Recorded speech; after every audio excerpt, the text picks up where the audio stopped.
Hola, ¿qué tal? Muy buenos días, amigos.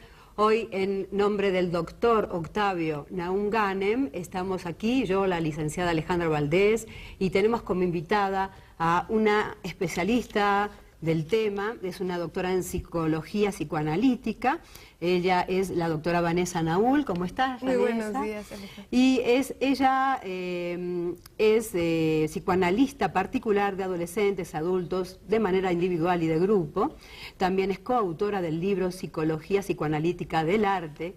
Y hablando de arte, qué interesante es el arte en este tema tan importante que vamos a hablar hoy. Un trastorno que más de 100 millones de personas en el mundo lo padecen, y hay en México una estadística de 2 millones de personas. Así que vamos a hablar de un fuerte trastorno, que es el trastorno bipolar. Antes se llamaba, lo que era la psicopatología, a este trastorno como una psicosis distímica del tipo maníaco-depresiva. Esas son las dos cuestiones como muy fuertes sonaban, y por eso se ha modificado el nombre. Los directivos, ¿no?, de instituciones importantes como las de Estados Unidos, de asociaciones psiquiátricas de Estados Unidos, han hecho ver a todas estas trastornos o problemáticas de la personalidad como trastornos que es mucho más leve, ¿no? Entonces, ¿qué tal, Vanessa, si empezamos a hablar qué es el trastorno bipolar? De acuerdo. El trastorno bipolar es un trastorno en el estado de ánimo. Se conoce también como un trastorno afectivo, en el cual el sujeto que padece este trastorno oscila en cambios bruscos, ya sea que se sienta en lo que se llaman estados maníacos, en donde se presenta una gran exaltación del estado de ánimo, una alegría extrema, y posteriormente cae en un estado depresivo, con una tristeza muy profunda. Si bien todos los seres humanos, por supuesto que presentamos estados de alegría y de tristeza, en el caso del trastorno bipolar, el sujeto pasa por unos estados extremos, o sea, son ya cambios patológicos muy intensos, y se pueden presentar fases maníacas que duren algunos meses, por ejemplo 6 meses con la fase maníaca, que de los síntomas vamos a hablar en un momento, y posteriormente presentar la fase depresiva, que también dure otros 6 meses. Pero también tenemos los cicladores, por decir así, que pueden presentar los cambios en el curso de una semana, y hay algunos incluso, que son los menos, que pueden presentar estos cambios repentinos en un mismo día, que esos ya son los casos más contados, pero que se pueden presentar. Que son los llamados ciclotímicos. Así es. Actualmente, como existen tanta aparatología nueva, hay una cámara que se llama, es una tomografía computarizada de positrones, se llama así, en donde se marcan y se miden las diferentes coloraciones de la actividad cerebral.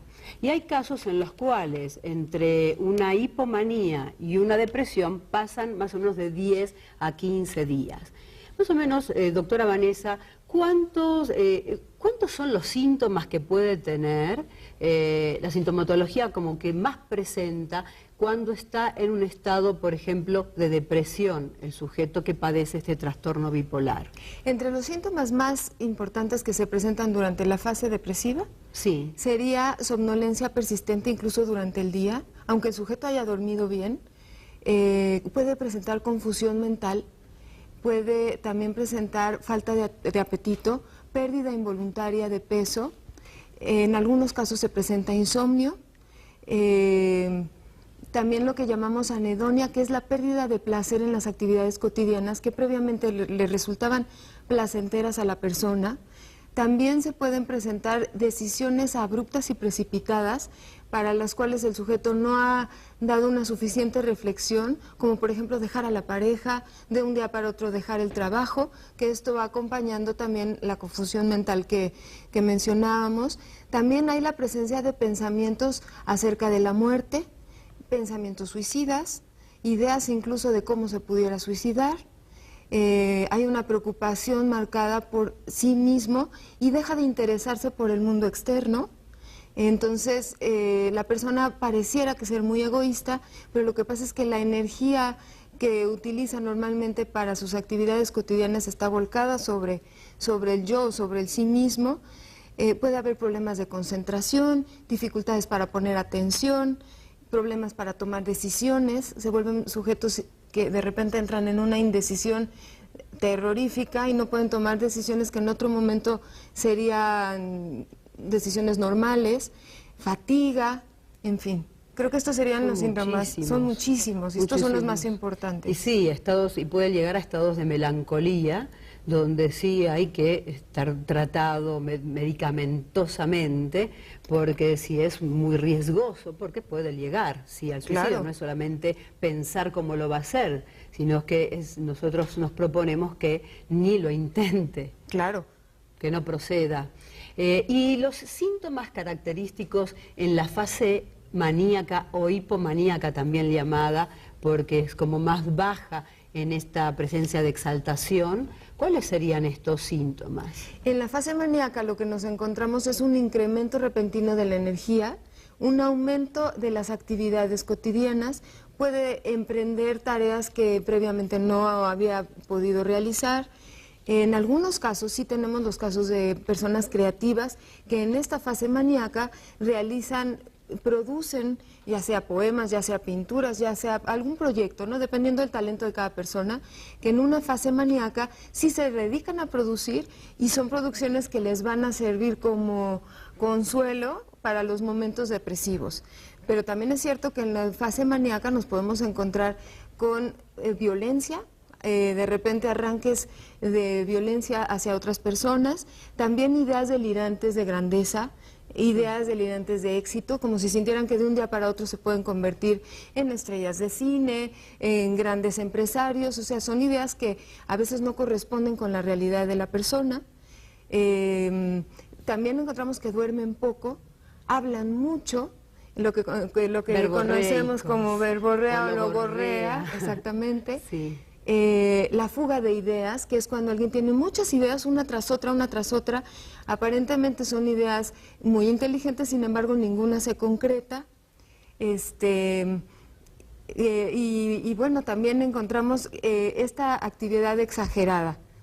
Quizá insomnio también, porque bueno, puede estar puede estar las 24 horas con su pensamiento repetitivo, y hay algunos tipos de hipomanías o manías que tienen ya también alucinaciones. Estabas hablando recién de la megalomanía, que es este delirio de grandeza, de querer hacer muchas cosas o creer que va a alcanzar la fama en 2 días, y cómo compromete a todo el círculo familiar, porque no es él solo el que sufre. Puede salir con varias mujeres, yo que soy sexóloga, trabajo con personas, hombres en este caso, con este tipo de trastornos, y cómo tienen varias parejas, y cuando está con María, ama a María, y cuando está con Juana, la ama también a ella, y puede establecer muchos vínculos, y amar a todos sus hijos, y decirles que a todos los adora. Claro, en ese momento él cree que puede y tiene el potencial para brindar esta capacidad, ¿no?, de entrega a todos, a nivel de lo económico y a través de lo amoroso también, pero la expectativa es muy alta, entonces llega un momento que se da cuenta que no puede, que se frustra, y que los mismos hijos, ¿no?, le reclaman, a las mismas mujeres le van reclamando todo lo que ha prometido, y después resulta que ya nada pudo ser. Es más, gasta dinero, ludópatas. Sí. Hay mucha gente que se va a la ludopatía, que es un enfermo por el juego. Una cosa es la ludomanía, que es como un ansias por jugar, pero el ludópata es el que se juega una casa, Vanessa, en un día. Así es. O se va a Los Ángeles, o se va a Las Vegas y se juega todo. Entonces, ¿y qué hiciste con el dinero? ¿No? Lo regalaste, compraste, no sé, loterías, ¿qué hiciste, no? Esto, bueno, se encuentra mucho. Sí, también encontramos la dificultad para controlar su actividad motriz, sus movimientos. Entonces de repente se ponen a caminar, a moverse, están muy inquietos y ellos mismos no pueden controlar toda esta actividad física. También encontramos irritabilidad y son explosivos, o sea, les cuesta mucho trabajo contener sus emociones. Todo está volcado hacia el exterior. Si hablábamos de que el depresivo